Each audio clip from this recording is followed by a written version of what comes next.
सुप्रभात एवं जय हिंद विद्यार्थियों। आज की कक्षा में आप सभी विद्यार्थियों का हार्दिक अभिनंदन एवं स्वागत है। अब आप लोग सिलेबस को देखेंगे। सिलेबस में हम लोगों ने क्या क्या पढ़ लिया उसको देखेंगे, ठीक ना। तो इसमें आप लोग बिहारी के दोहे को पढ़ लिया। अब कहाँ दूसरों के दुख से दुखी होने वाले को पढ़ लिया, निदा फाजली जी का। और तीसरा शब्द व पद में अंतर भी हम लोगों ने पढ़ लिया।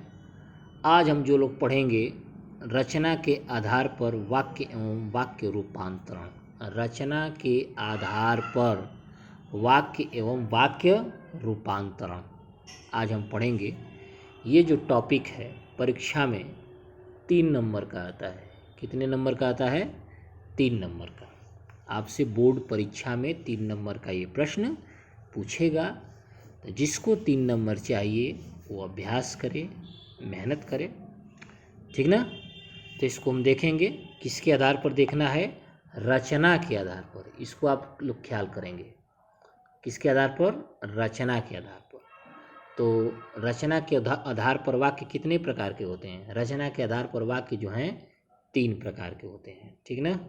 सरल वाक्य नंबर 1 है, सरल वाक्य है ना, सरल वाक्य।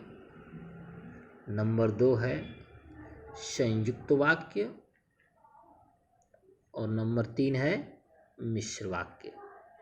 3 प्रकार के वाक्य होते हैं रचना के आधार पर। तो सबसे पहले तो वाक्य की परिभाषा समझ लीजिए कि वाक्य किसे कहते हैं, ठीक ना। पहले जानिए कि वाक्य किसे कहते हैं। तो वाक्य जो होता है शब्दों के सार्थक समूह को हम क्या कहते हैं? वाक्य कहते हैं। फिर से सुनिए, शब्दों के सार्थक समूह को हम क्या कहते हैं? वाक्य कहते हैं। शब्दों के सार्थक समूह को हम क्या बोलते हैं? वाक्य कहते हैं, ठीक ना। तो इतना स्पष्ट हो गया सबको कि वाक्य किसे कहते हैं। वाक्य सभी लोगों ने जाना कि शब्दों के सार्थक समूह को हम क्या कहते हैं? वाक्य कहते हैं, ठीक है ना। तो अब हम चलेंगे, वाक्य हम जान गए तो इसके बाद हम देखेंगे कि वाक्य के कितने अंग होते हैं, है ना। वाक्य के अंग। इसके बाद जो दूसरा टॉपिक हमको जानना है कि वाक्य के अंग कितने होते हैं। तो वाक्य के 2 अंग होते हैं। वाक्य के कितने अंग होते हैं? 2 अंग, ठीक ना। पहला होता है उद्देश्य, उद्देश्य, ठीक ना। पहला जो वाक्य का अंग है उसे हम कहते हैं उद्देश्य। और दूसरा अंग होता है उसे हम क्या कहते हैं? विधेय, ठीक ना। पहले अंग का क्या नाम है? उद्देश्य। और दूसरे अंग का क्या नाम है? विधेय। तो इसकी परिभाषा समझिए कि उद्देश्य किसे कहते हैं। उद्देश्य देखिए, उद्देश्य। तो उद्देश्य हम किसे कहते हैं कि वाक्य में जिसके बारे में कुछ कहा जाता है उसे हम उस वाक्य का क्या कहते हैं? उद्देश्य कहते हैं, ठीक ना। वाक्य में जिसके बारे में जो कुछ कहा जाता है उसे हम क्या कहते हैं? उस वाक्य का उद्देश्य कहते हैं। मतलब कर्ता ही क्या होता है? उद्देश्य होता है। जैसे मान लीजिए कि उदाहरण क्या है? राम बाजार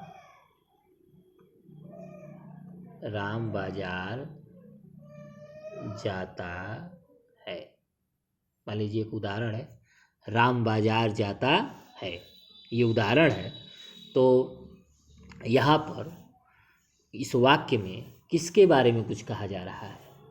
बाजार जाने का कार्य कौन कर रहा है? तो राम के बारे में कहा जा रहा है। तो राम इस वाक्य का क्या हो गया? उद्देश्य।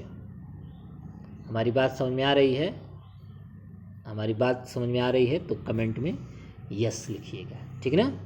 कमेंट बॉक्स में आप लोग यस लिखिएगा, नहीं आए तो नो लिखिएगा।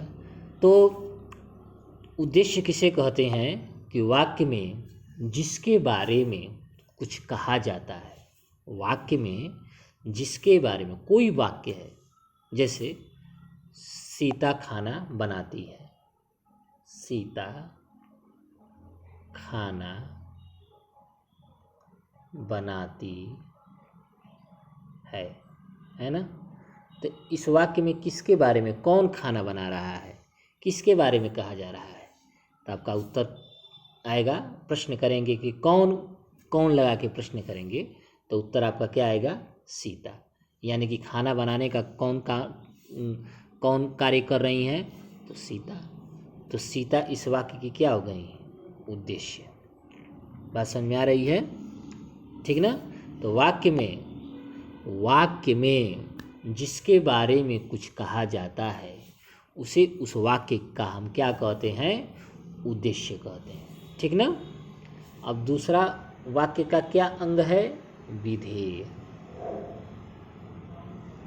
क्या अंग है, विधेय। तो विधेय की परिभाषा क्या है, तो विधेय की परिभाषा है कि वाक्य में उद्देश्य जिस कार्य को करता है, वाक्य में उद्देश्य जिस कार्य को करता है उसे उस वाक्य का क्या कहते हैं, विधेय कहते हैं। वाक्य में उद्देश्य जिस कार्य को करता है उसे उस वाक्य का क्या कहते हैं, विधेय कहते हैं, ठीक ना। जैसे उदाहरण हम लेंगे कि मोहन बाजार जा रहा है। इस वाक्य का उद्देश्य क्या हो गया, मोहन। और मोहन कौन सा कार्य कर रहा है, बाजार जाने का कार्य कर रहा है। मोहन कौन सा कार्य कर रहा है, बाजार जाने का कार्य कर रहा है। तो बाजार जाना क्या हो गया, विधेय हो गया। बाजार जाना क्या हो गया, विधेय हो गया। और मोहन क्या हो गया, उद्देश्य हो गया। बस समझ में आ रही है। दूसरा उदाहरण देखेंगे।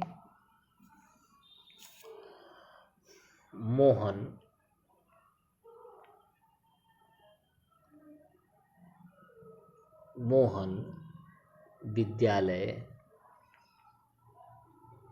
में पढ़ रहा है ना। मोहन क्या कर रहा है, विद्यालय में पढ़ रहा है। तो इस वाक्य में किसके बारे में कहा जा रहा है, कौन पढ़ रहा है, तो मोहन। तो मोहन इस वाक्य का क्या हो गया, उद्देश्य हो गया।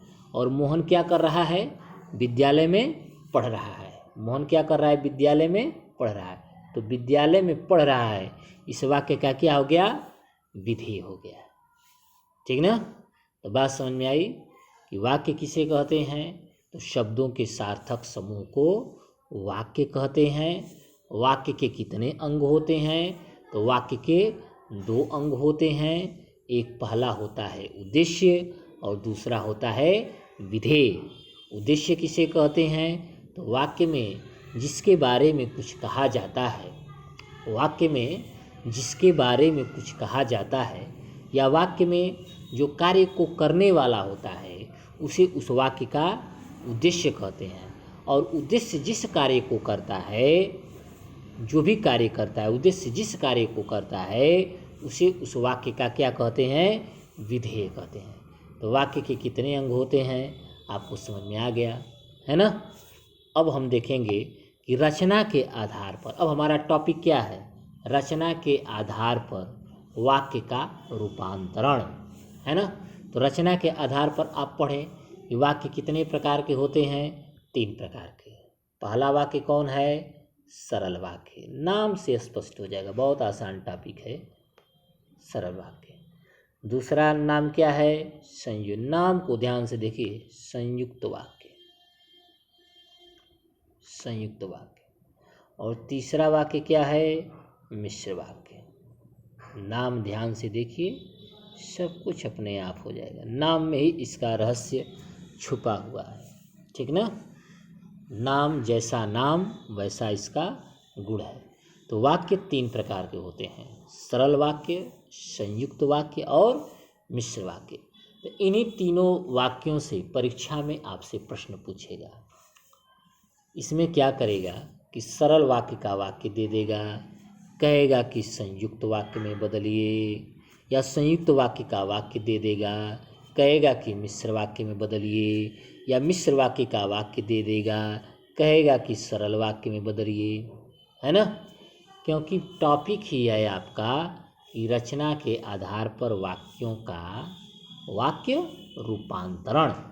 और वाक्य रूपांतरण क्या होता है? वाक्यों का वाक्यों में बदलना। और यह प्रश्न आएगा 3 नंबर में, है ना। तो अब हम लोग इसके बारे में पढ़ेंगे अगले वीडियो में, ठीक ना। तब तक आप लोग इसको वीडियो को देखिए 1 बार 2 बार, और अपना जो सरस्वती व्याकरण दर्शिका जो आपकी पुस्तक है उसमें देखेंगे पृष्ठ संख्या आप लोग देखेंगे 207 पर देखेंगे। ये रचना के आधार पर वाक्य भेद एक टॉपिक दिया हुआ है, उसको वहाँ से भी पढ़ेंगे। धन्यवाद।